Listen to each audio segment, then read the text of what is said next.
அவரை விண்ணையும் மண்ணையும் படைத்தவர்.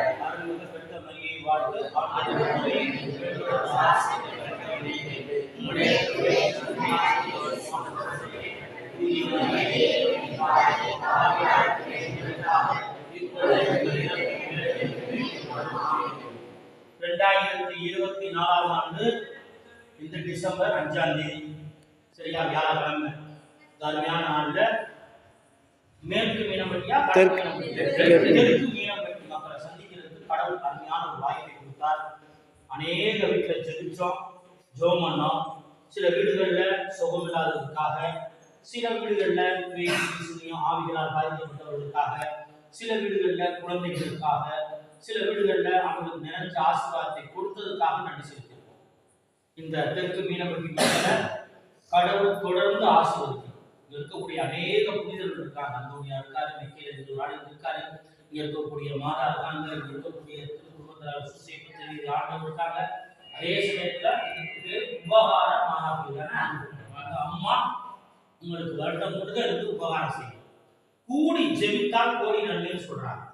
நாம் கூடி ஜெபிப்பவர்களாக இருக்க வேண்டும். இந்த ஆலயத்தில் போகும்போது வாசல் அவசரமா சொல்லி போடுவாங்க. டெய்லி இந்த இருக்கிற மக்கள், வயதானவர்கள், குழந்தை இல்லாதவர்கள், கல்யாணம் ஆனவங்க, அவங்க வீட்டுல கஷ்டப்படுறவங்க கூடி 1 மணி நேரம் வாழ்றதே வரணும் கிடையாது. கடவுள் உங்கள் ஒவ்வொருவருக்கும் ஞானஸ்தானத்தை கொடுத்திருக்கிறார். புதுநன்மை கொடுத்திருக்கீங்க, உறுதி பூஸ்டர் வாங்கிட்டீங்க. ஒவ்வொரு ஆண்டும் உயிர்ப்பு ஞானம் என்று உறுதி பூஸ்டரை பூர்த்தி பண்றீங்க. அப்ப கடவுளுடைய அபிஷேகம் ஆசீர்வாதம் திரும்ப அவங்க மேல இருக்கு. நீங்க ஜெபிக்கணும். கூடி ஜெபித்தால் கோடி நன்மை. அந்த காலத்துல வெளிப்படுத்துற விஷயத்துல செய்வாங்க, கூடி ஜெபித்தால் ஒரு மனப்பட்டவங்க. அந்த ஒரு மனம் நமக்கு ஆங்கிலத்துல ஒன்னர்ஸ் சொல்றோம். ஒரு மனம் நமக்கு வேண்டும். ஒரு மனம் அவங்க ஆலயத்துக்கு சாலமோன்ல போயிட்டு எது கட்டுறீங்கன்னு கேட்டிருக்காரு. கோயில்னா எது கட்டுறோம்? கோயில்ல வரணும், கோயில்ல இருக்கணும், கோயில்ல ஜெபிக்கணும், பாவத்துக்காக கண்ணீர் விட்டு ஜெபிக்கணும், பாவத்துக்காக கண்ணீர் விட்டு ஜெபிக்கணும். அந்த பாவத்தை ஒப்பு கொடுக்கிற இடம் தான் பலிபீடமும் இந்த கோயில். அப்ப பாவத்துக்காக ஒப்பு கொடுத்து ஜெபிக்கிற பொழுது நமக்கு நோய் போயிடும், பேய் போயிடும், நமக்கு ஒரு கஷ்டம் போயிடும், கடவுளுடைய ஆசீர்வாதம். இனிமே வந்து ஆண்டவர் அழிக்க போகும்போது சொன்னாங்க, ஒருத்த நடவராட்டாலும் நீங்க அழிக்க மாட்டீங்க. ஆமா, 10 பேரா, 5 பேரா, 4 பேரா, 3 பேரா, ஒருத்தர் இருந்தா கூட நான் அழிக்க மாட்டேன். அதனால இந்த ஆலயம் பிரசித்தி பெற்றதா இருக்கணும். ஊரா போறோம், உபகாரம் மாதா உபகாரம் செய்யறதுக்கு அங்க இருக்காங்க. அந்த மாதா சூழத்தை பலிபீடத்தை வச்சு சாமியார் கழித்து டெய்லி 1 மணி நேரம், சாயங்காலம் 6 to 7 ஒரு அரை மணி நேரம் ஜோமான சொல்ல பிரேயர் பண்ணுவோம். யார் யாருக்கெல்லாம் குழந்தைகளையோ கல்யாணங்களையோ சௌமனாம இருக்காங்களோ அவங்க பேரை சீட்டு எழுதி வச்சு, மாதாவே அவங்க பேரை எழுதி சீட்டு எழுதி வச்சிருக்கோம். இவங்களுக்கு குழந்தை இல்லை, இவங்களுக்கு கல்யாணம் ஆகல, இவங்களுக்கு நோய் இருக்கு, இவங்களுக்கு சத்தமுடைய போராட்டம் இருக்கு, இவனுக்காக நாங்கள் ஜெபின்னு சொல்லி ஒரு டப்பா ஏற்பாடு பண்ணி அவர் ஒவ்வொரு பேப்பரா எழுதி விடணும்.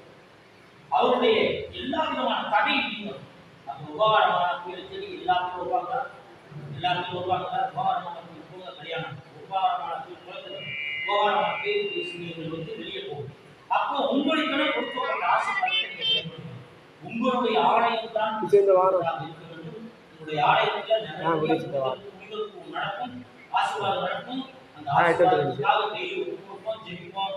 தொடர்ந்து இங்க இருக்கக்கூடிய திவ்யரத்னம் இருக்கக்கூடிய ஆண்டவர் இயேசு கிறிஸ்து, திவ்ய ஆண்டவர் தேவனை இருக்கக்கூடிய அந்தோனியா மிக்கேல் இருக்கிற உபகாரமாதா உங்களுக்கு தேவையான எல்லா விதமான வளங்களையும் பாதுகாப்பையும், வெடிப்பொருள் செய்கிற இடம், வெடி மருந்துகளோடு வாழ்ற அந்த புகை, வெடி மருந்துகள் எத்தனையோ பேப்பரை பார்க்கணும், டிவியில் பார்க்கணும். மீனம்பட்டி அருகாமை, சுவாஸ் அருகாமை வெடி பற்றி அத்தனை பேர் இருந்தாங்க. அது உயிரை பணைய வச்சு வேலை. இந்த பிள்ளைகளுக்கு அப்பதான் வந்து தாய் தகவல் பண்ணா யாரு, அவங்க கஷ்டப்படுற கஷ்டம் என்ன, போராட்டம் என்ன, ஜெபம்னா என்ன, திருப்பலினா என்ன, பூசைனா என்ன, வாரத்தில் ஒரு நாள் பூசை எடுக்கணும். அது மாத்திரம் போதாது, டெய்லி ஜெபம். அப்படின்னா ஜெபம் ஒன்று கூடி ஜெபித்தால் ஊருக்கே நன்றி. நீங்க ஜெபிக்கிற ஜெபம் ஊரா, நீங்க ஜெபிக்கிற ஜெபம் சுவாசிக்கு சாத்து, நீங்க ஜெபிக்கிற ஜெபம் திருநெல்வேலிக்கு போகும், தேனிக்கு போகும், கமந்தம் பக்கத்துல இருக்கிற அத்தனை கூட்டுக்கு வந்து அப்பா அபகாரம் இந்த மாதா கோயிலுக்கு போறோம், வர மாதா கோயிலுக்கு போறோம், வாடிப்பட்டி போறோம். ஏன் இந்த ஊர்ல கூட வரவே முடியாது? இந்த மாதானா முடியும். அது எதனால முடியும்? உங்களுடைய ஜெபத்தால். இந்த டிசம்பர் மாசம் 5ஆம் தேதி 2024 நம்ம ஜெபிக்கிறோம். இந்த ஜெபிக்கிற இந்த நேரத்துல கடவுள் மிகப்பெரிய ஆசீர்வாதம் கொடுக்கணும். தொடர்ந்து பண்ணுங்க. அதுக்காக ஜெபிக்கணும். ஆண்டவர் இயேசு கிறிஸ்துவே இந்த தெற்கு மீனவர்கள் மக்களுக்காக ஜெபிக்கிறேன். இந்த உடலோட ஆவி ஆத்மாவோடு ஒப்புக்கொள்கிறேன். இதுவரைக்கும் காத்து தொடர்ந்து காத்து உபகாரம் மாதாவே உடைய கரங்களிலே உங்களுடைய பிள்ளைகளை பிடிச்சிருக்கிறேன். இதுவரைக்கும் காத்து தொடர்ந்து காத்து குழந்தை இல்லாத குழந்தை கல்யாணம் சுகமில்லாத விடுதலை பேய் பீசி ஆவிகளிலிருந்து விடுதலை எல்லா விதமான மனமலர்ச்சி காரியத்தையும் தொடர்ந்து கூடி ஜெபிக்க எல்லா விதமான ஆசீர்வாதம் தொடர்ந்து ஜெபிக்கிறோம். ஆசீர்வாதத்தை பலப்படுத்தி காத்துக்கொள்ளும். இயேசு கிறிஸ்துவின் வல்லமை நாமத்தில் ஜெபிக்கிறேன் நல்ல பிதாவே. தந்தை மகன் தூய ஆவியின் பெயராலே ஆமென்.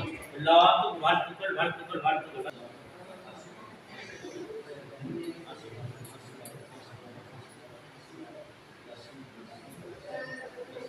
குழந்தை ரெட்டா குழந்தையாகணும்